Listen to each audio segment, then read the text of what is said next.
Guys, tara, kape tayo. Habang nagkakape, kwentuhan tayo.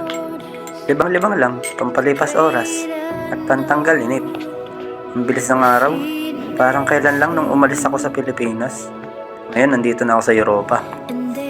Ilang weeks na nakakalipas, medyo naninibago pa din, malayo sa pamilya eh. Pero minsan di mawala sa isip ko na malungkot. Yung tipong inaalala ko lang yung mga ginagawa ko noon sa Pilipinas. Pero syempre, yan ang dapat iiwasan pag malayo sa sariling bansa, lalo na sa pamilya. Iwasan ng malungkot, libangin ang sarili, maglakad-lakad, mamasyal, sulitin ang oras ng pahinga pag walang trabaho. Dati, sabi ko nung bata pa ako, gusto kong makapunta sa ibang bansa kasi gusto kong makakita ng snow. Wala naman kasi sa ating snow eh. Hehe. Pero nung dumating yung time na ito na, nandito na ako, hindi ko pa din masyado nakikita yung snow. Joke lang.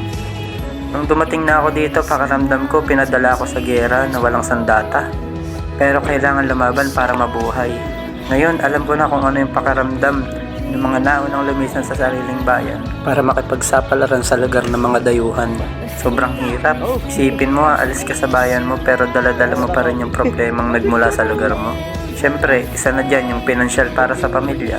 Magtatrabaho sa ibang bansa para kumita ng mas malaking halaga para maipadala sa pamilya. Yan yung kadalasan dahilan kaya napipilitan na lang mag-ibang bansa. Ang masama lang ay malayo ka nga lang sa iyong pamilya.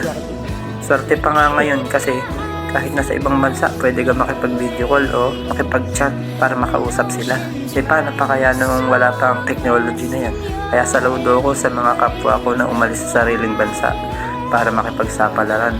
Lalong-lalo na dun sa mga naunang umalis ng bansa para lang mabigyan ng magandang kinabukasan ng pamilya nila. Especially sa mga anak nila.